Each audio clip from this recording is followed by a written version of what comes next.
Hey crafters! Welcome back to my channel Because I'm Crafty. My name's Katelyn and today I'm going to reveal my coffee and cocktails dress for the day and night dress challenge. So if you haven't seen this challenge yet, it has been done by a ton of people, which is so awesome. And it was started by Elizabeth from elizabethmadethis.com, and she's also here on YouTube. I will have all the links down below. But this challenge is ending, I think, today that I'm posting it.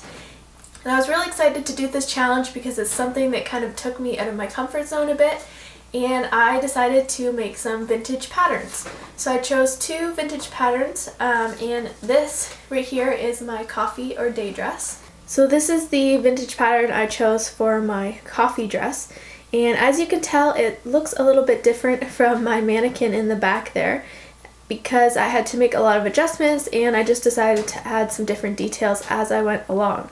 So this pattern is a simplicity pattern, and it is from 1974, so it's definitely a very old pattern, and it turned out pretty well.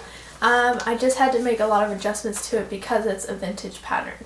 So I find with a lot of the vintage patterns the armholes are totally off. They end up being really tiny, so I had to adjust for that. And the sleeves themselves usually have a really high cap, and it's usually very narrow, and that's not usually enough to go around your arm. So I did adjust for that a little bit. I wish I did cut it bigger than I did in the width, but I'll turn it here. It's not too bad because it is a knit, so it's a little bit more forgiving. So that part turned out alright. The only issue I still have with it, which I'm not sure if I'm going to go back and fix or not, because it's not bothering me too much. It's just the perfectionist seamstress in me wants to fix it. It's just I fixed so many different things on this along the way that I kind of just don't want to fix it now. But I'll get a close-up for you to see as well. But the shoulder is falling below, it's falling below the shoulder basically. And so the top of the sleeve at the cap here is kind of hanging down a bit. So it should be up here where it's supposed to be. So that part is bothering me a bit. It's almost like an inch needs to be taken off of the shoulder there so that it stands up more. So that's the only issue I have with it so far. As I was sewing it, it wasn't too bad. The issue was sizing. I think because the knit was so forgiving, it ended up being really large. So I had to kind of take it in everywhere. I didn't really follow the instructions for what the pattern said to say in terms of sewing it. I just sewed it how I wanted to. So I basically serged all of my seams together, and something I did different in the waist was I serged a small piece of elastic in with the seam. This knit it's kind of heavy. It looks very light, but when it hangs it's very heavy, and so I wanted the waist to have a little bit extra support. So I didn't stretch it or anything. I just laid it flat and serged it along. So that's kind of holding it together at the waist. I put some twill tape in the shoulders, again just to help with the weight of it while it's hanging. And the main detail that's different from this pattern is the cowl neck that I did. So originally I did the kind of scoop neck, so it has a very high neck on it, and the pattern called for a zipper in the back and all of that. But since I was doing it with a knit, I thought I'm just going to cut the neckline bigger because I don't want it that close anyways.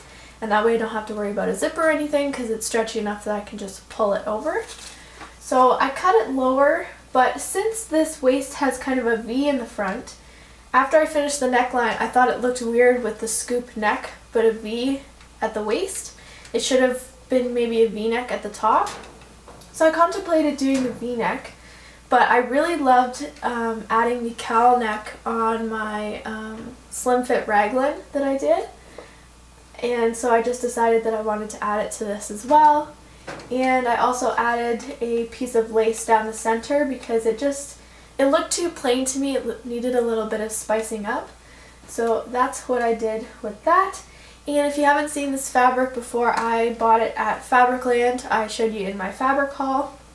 I bought a little bit extra of it so that I could make a dress, and I just decided to use it for this challenge. So I'll post some little video clips and pictures of me wearing and modeling this dress, but I think it turned out pretty well aside from the shoulder part that's still bugging me a bit, so I might go back and fix that.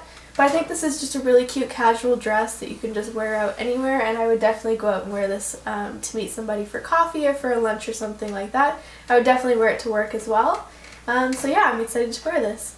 So for my cocktail dress, I also used a Simplicity vintage pattern. This one's from 1967.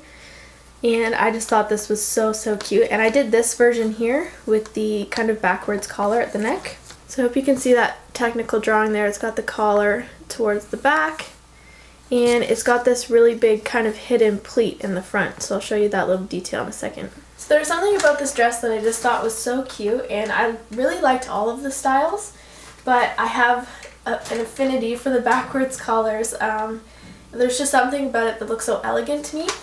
So I had this stretch cotton, this printed one that I bought in Rwanda on one of my trips, and I actually made a pair of pants out of it, and they look pretty snazzy, but I just really wanted to use it. I thought pairing it with the black would look really nice. So it's got some side bust darts here. I did have some issues with the bust darts. Again, with vintage patterns, they always put them up way too high, so the original one was actually kind of pointed like this, and so it made the bust way up here, and no one's boob is that high. So I ended up having to compensate by lowering the dart, and I actually trimmed some off of this piece because it had a really large curve to it, and it just didn't seem to fit in properly, so I did have to adjust that quite a few times. It's got this inner pleat in here, and the way I made the pleat stay, because I didn't line this dress, mostly because of time, and I just totally wasn't sure exactly how I wanted to go about it, so I may add lining to it at some point, but it's not see-through or anything, so it's not going to change any of the layout of it. But this pleat kind of has nowhere to go if you were to just leave it. So between the 2 points, and I'll put a little clip in as well, I put a piece of twill tape and sewed it together, and it has lots of give, so I didn't make it completely flat because the fabric is stretchy, so you do need a little bit of give to get on and off. So that's kind of keeping the pleats in place, and it's actually quite a large pleat. So I'll give you some little close-ups there, and then the little collar that goes around the back here, just like that. I don't know, it's just so cute. I love it. I did an invisible zipper down the back, and then I did the black panels down the sides. I just thought it would be nice to kind of color block it, and it gives them more of a slimming effect. And the neckline, I ended up just putting a little bit of binding to close the seam off, and I did the same with the arms. Now the armholes were kind of a whole other journey. Like I said with the coffee dress pattern, the armholes were totally off, the sleeve shape was off, and same with this one. The armhole, I swear to God, it was like this big. Like, I don't even think it was big enough for a child's arm. It was so tiny. And this kind of came out a lot further as well, so it was literally like just this area right here. So I definitely had to adjust it a lot. It was like 10 inches around or something insane. So it's definitely the right size now. It cups around nicely. Armholes are a little bit tricky depending on your bust, how much you need to kind of cup around your armhole. So I did a pretty good job, honestly, to fit me. It looks nice.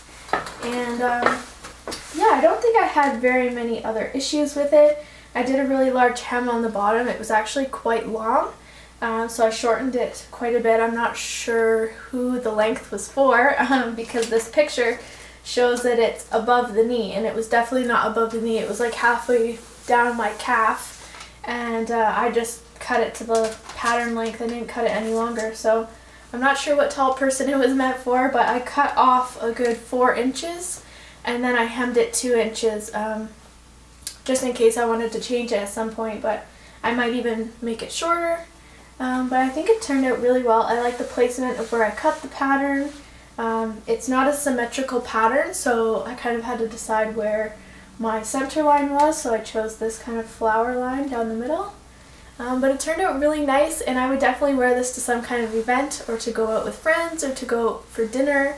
I just think it's really nice. It's not super fancy, but the black kind of touches it up because it does have a bit of sheen to it, but it has some stretch to it as well. So I really loved how both of them turned out, and I hope you guys enjoy the pictures of me modeling in it.